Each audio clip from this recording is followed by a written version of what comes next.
आज जिन 3 महापुरुषों का 3 नवयुवकों का बलिदान दिवस हम लोग मना रहे हैं,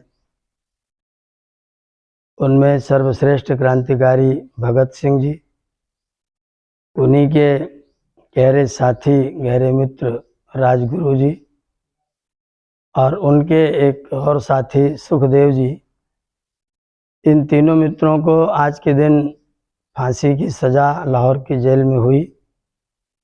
इनमें जो अग्रगण्य क्रांतिकारी हैं भगत सिंह, उनके बाबा जी अजीत सिंह जी का जनेऊ महर्षि दयानंद सरस्वती ने अपने हाथ से किया था। अजीत सिंह का उपनयन संस्कार महर्षि दयानंद के हाथों से लाहौर में संपन्न हुआ था और महर्षि दयानंद का उस घर में प्रवेश हुआ, इस कारण से उस घर में क्रांति का प्रवेश हुआ।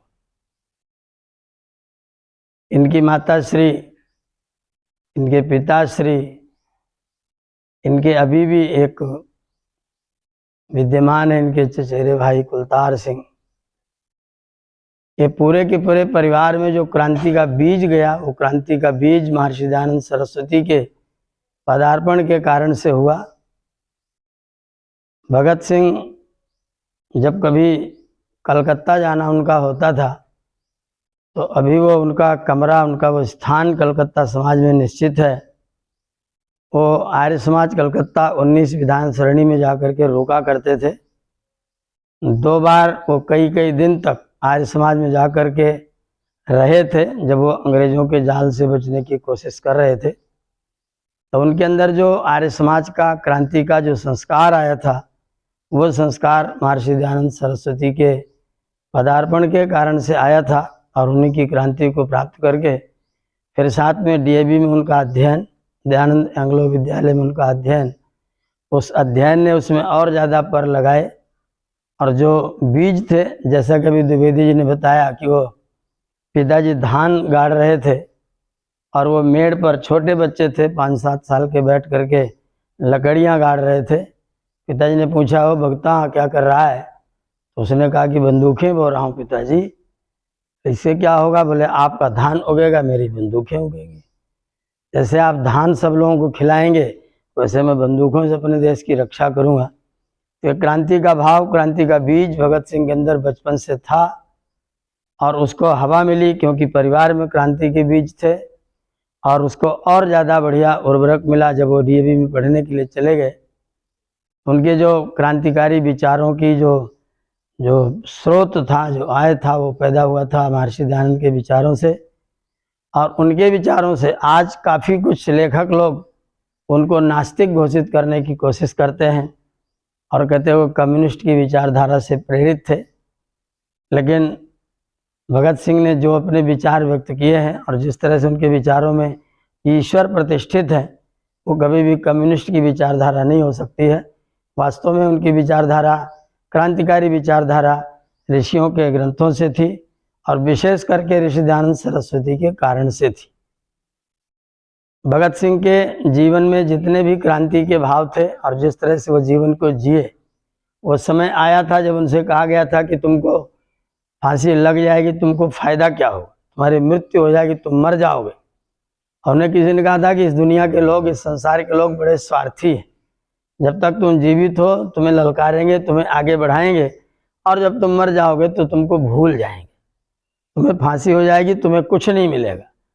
भगत सिंह ने कहा कि मैं चाहता भी अपने लिए कुछ नहीं हूँ, लेकिन मेरी ये मृत्यु बहुत लोगों को जीवन जीने की प्रेरणा प्रदान करेगी और बहुत लोगों को जीवन जीने की आस पैदा करेगी। इसलिए मैं इस मृत्यु को वरदान समझता हूँ, श्रेष्ठ समझता हूँ और इस मृत्यु को गले लगाने के लिए तैयार हूँ। वो बच सकते थे, माफ़ी मांग करके बचा जा सकता था, फांसी को उम्र कैद में भी बदलवा सकते थे, पर पंडित राम प्रसाद बिस्मिल, आज़ाद, चंद्रशेखर आज़ाद, भगत सिंह, इन क्रांतिकारियों ने कभी अपने आप को बचाने की कोशिश नहीं की। इनका उद्देश्य था कि क्रांति जगनी चाहिए, बच्चे बच्चे में भाव जगने चाहिए कि हम गुलाम नहीं रहेंगे, हमें गुलाम नहीं रहना चाहिए। गुलाम रहने का मतलब अपने आत्मा को मार देना। इस संसार में या तो शासन होता है, या तो प्रशासन होता है, या तो अनुशासन होता है। जब कोई किसी के कहने पर उसकी बात मान करके अपने कार्यों को संपन्न करता है तो वो शासन होता है। जब वो कहने पर बात नहीं मानता है, डंडा उठाना पड़ता है, बल लगाना पड़ता है, डांट फटकार करनी पड़ती है, तो प्रशासन खड़ा हो जाता है। और जब व्यक्ति अपनी स्वतः प्रेरणा से अपने जीवन की समृद्धि में, अपने राष्ट्र की समृद्धि में लग जाता है तो उसका नाम अनुशासन होता है। और संसार के सर्वश्रेष्ठ शासन की पद्धतियों में अनुशासन से उत्तम और कोई पद्धति नहीं है। जब हम अंतः प्रेरणा से, अंतस्फूर्ति से अपने जीवन को सुंदर बनाने का प्रयत्न करें। हम लोग गुरुकुल में रहते हैं, सुबह जगाया जाता है, जगाना न पड़े जग जाएं, प्रार्थना कराई जाती है, कराना न पड़े करने लग जाएं, हवन में बिठालना पड़ता है, बिठालना न पड़े बैठने लग जाएं, पढ़ाना पड़ता है, पढ़ाना न पड़े पढ़ने लग जाएं, तो हम वास्तव में क्रांतिकारी बनने की ओर आगे बढ़ चलेंगे। क्रांतिकारी बनने का मतलब है क्रांति करना। जहाँ खड़े हैं वहाँ से आगे बढ़ने का नाम है क्रांति। क्रमुपाद विक्षेपे। जब हम अपने पैर को जहाँ हम स्थिर होते हैं वहाँ से उठ करके जब आगे बढ़ जाते हैं तो उसका नाम होता है क्रांति करना। हम जिस स्थिति में आज हैं अगर उसी स्थिति में पड़े रहें, इसका मतलब हमारे जीवन में कोई क्रांति नहीं है। तो बलिदानियों के जीवन से शिक्षा लेने का मतलब है मेरे जीवन में अनुशासन का पाठ आ जाए, मैं अनुशासित होने लग जाऊं और अंतः प्रेरणा से अनुशासित होने लग जाऊं। भगत सिंह के अंदर बचपन में जब वो जलियांवाला बाग गए और वहाँ पर खून बहा हुआ देखा तो हम भी जाते, देख करके सुन करके चले आते। उन्होंने ऐसा नहीं किया, उन्होंने वहाँ की मिट्टी को खुर्च करके एक छोटी सी उस मिट्टी को भर लिया। लोगों ने पूछा इसका क्या करोगे? बोले मेरे राष्ट्र की मिट्टी है, मैं इसको अपने चंदन के रूप में प्रयोग करूँ, इसको अपने माथे से लगाऊंगा। मेरे वीर लोग जिस धरती पर अपना खून बहा करके धरती की सुरक्षा के लिए गए हैं, उस धरती की मिट्टी को मैं चंदन सोच करके अपने माथे से लगाऊंगा। ये बीज बचपन से उस व्यक्ति के अंदर थे। आज हमारे पास अवसर है, हम लोगों के पास में महर्षि दयानंद जैसा क्रांतिकारी गुरु हमको उपलब्ध हुआ है, उसकी प्रेरणा हमको उपलब्ध हुई है और हमें सौभाग्य उदय हुआ है कि हम उस क्रांति के रास्ते पर चल सकते हैं। और हमारे जीवन में जो वेद का आदेश है, उत्क्राम महते सौभागाय, महान सौभाग्य के लिए हम सदैव उन्नति की ओर को बढ़ें। जहाँ हैं वहीं पर आचार्य चाणक्य का एक वाक्य मुझे बार बार प्रेरित करता है। चाणक्य कहते हैं तुम गरीब पैदा हुए, तुम निर्धन पैदा हुए, तुम कमजोर पैदा हुए, तुम अस्वस्थ थे, ये तुम्हारी नियति थी। लेकिन अगर तुम गरीब, अस्वस्थ, बीमार मर जाते हो तो ये तुम्हारी निकम्मापन है, तुम्हारा आलस्य है और तुम्हारा प्रमाद है।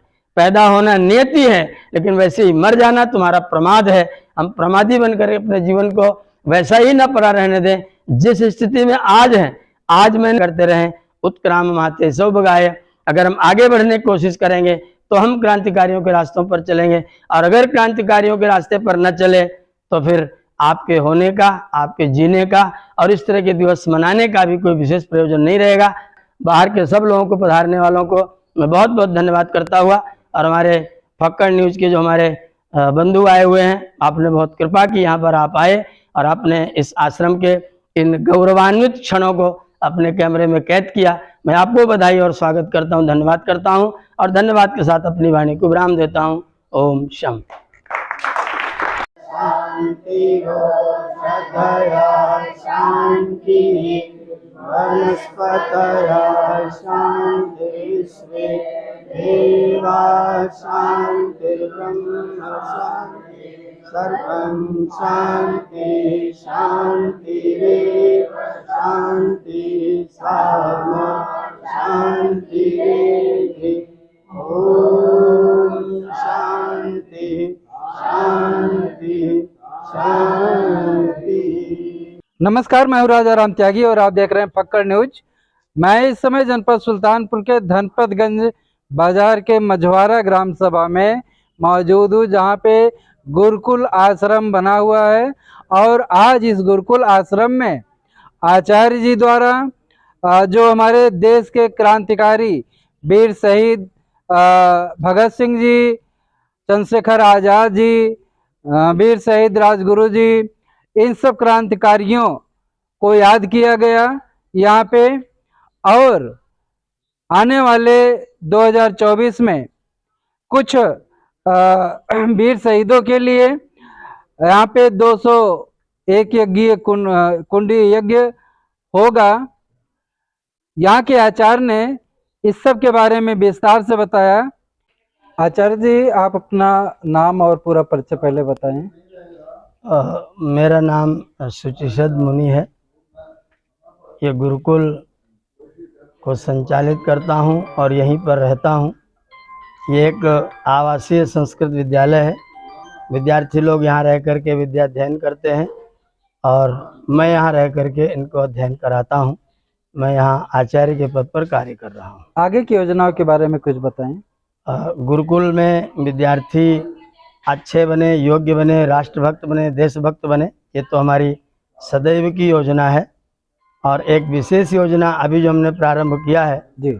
सन 1824 में महर्षि दयानंद सरस्वती का जन्म हुआ था। अब उनको 2024 में पूरे 200 साल होने जा रहे हैं। तो उनके 200 साल होने पर उन्होंने इस देश को आज़ाद कराने के लिए क्रांति की दिशा में उन्होंने जो कार्य किया था उसमें अधिकतम लोग महर्षि दयानंद की प्रेरणा से क्रांति के रास्ते पर चले थे और इस देश की आज़ादी के लिए उन्होंने लड़ाई लड़ी थी। हमारे वीरों का आज बलिदान दिवस भी है जो उनकी मुख्य प्रेरणा से प्रेरित थे, सरदार भगत सिंह जी।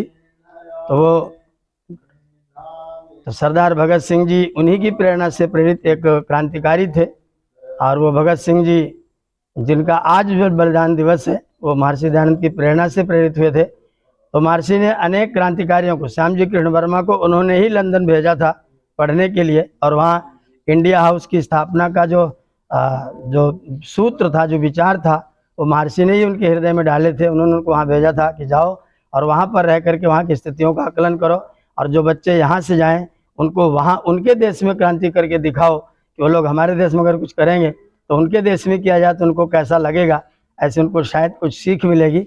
इस भावना के साथ श्यामजी कृष्ण वर्मा को महर्षि दयानंद ने वहाँ भेजा था। तो उन महर्षि का 200वीं जन्म शताब्दी 2024 में है।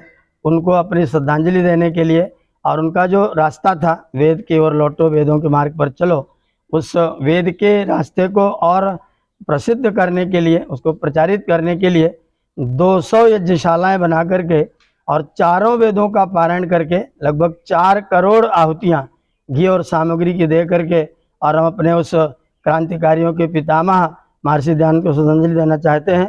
तो उनका ये कार्यक्रम हमारा अगले वर्ष 13 जनवरी से प्रारंभ होकर 12 फरवरी को उसका समापन होगा। ये कहाँ पर होगा? ये संगम के तट पर प्रयागराज में एक नाग वासुकी मंदिर है।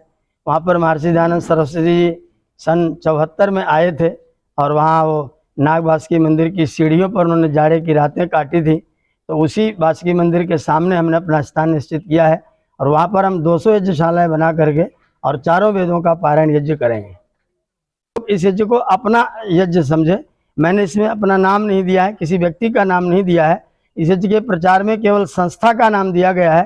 तो संस्था मिल करके, व्यक्ति मिल करके हम इस कार्यक्रम को जन आंदोलन के रूप में जन जन मिल करके अपने वीरों को श्रद्धांजलि समर्पित करें, महर्षि को श्रद्धांजलि समर्पित करें और वेद के साथ, वेद की भावना के साथ, वैदिक संस्कृति के साथ अपना जुड़ाव अनुभव करें। इसलिए मैं इसको जन आंदोलन के रूप में लाना चाहता हूँ। और जो भी लोग मुझसे परिचित हों, जो लोग इस बात को सुने, वे लोग उसको अपना यज्ञ समझ करके प्रेरित हों और वो आए हमारे पास और कहें कि हमारा भी इसमें योगदान चाहिए। महाराजा राम कभी समुद्र पर अपना पुल बना रहे थे तो उसमें छोटे छोटे लोग अपना सहयोग कर रहे थे।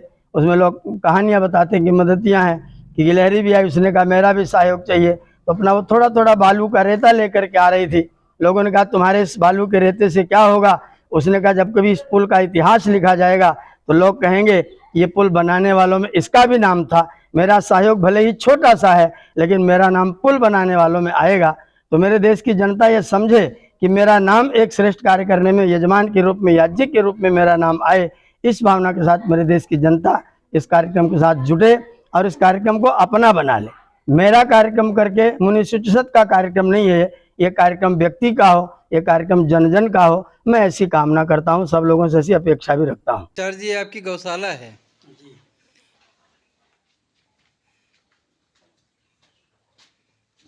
गौशाला में कई प्रकार की देसी नस्ल की गायें हैं। कितनी गायें हैं कुल?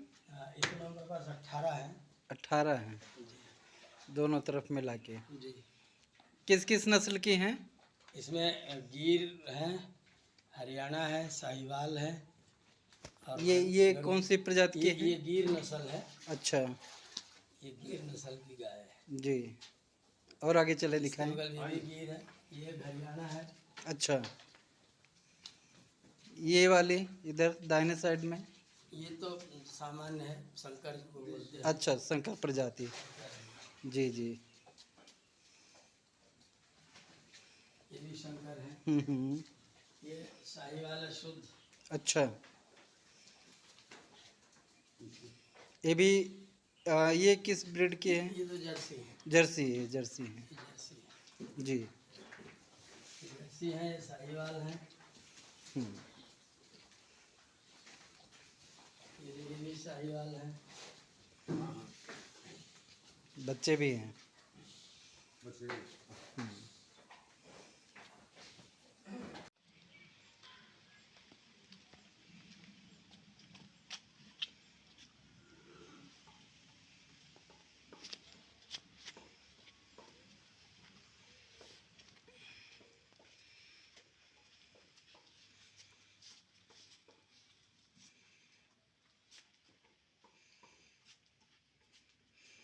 तो ये आपका पुस्तकालय है? जी, हमारा पुस्तकालय है।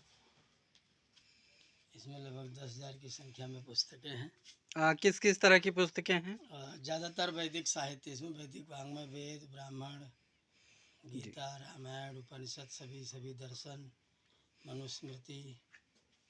तो आपके गुरुकुल आश्रम के पढ़ने के लिए है कि आप इसको सेल भी करते हैं? हासिल भी करते हैं, अगर लोग आते हैं बिक्री के लिए भी है, जी जी। और पुस्तकालय में रखने के लिए भी है, बच्चों के काम की भी है, और कोई बाहर के लोग आते तो लेकर के भी जाते हैं। ओके, हमारा कवरेज का ये प्रयास कैसा लगा आप कमेंट बॉक्स में ज़रूर लिखिएगा। चैनल पर नए सब्सक्राइब कीजिएगा और ज़्यादा से ज़्यादा शेयर कीजिएगा, ज़्यादा से ज़्यादा लोगों तक पहुंचाइएगा ताकि ये यज्ञशाला पूर्ण हो सके। बहुत बहुत धन्यवाद।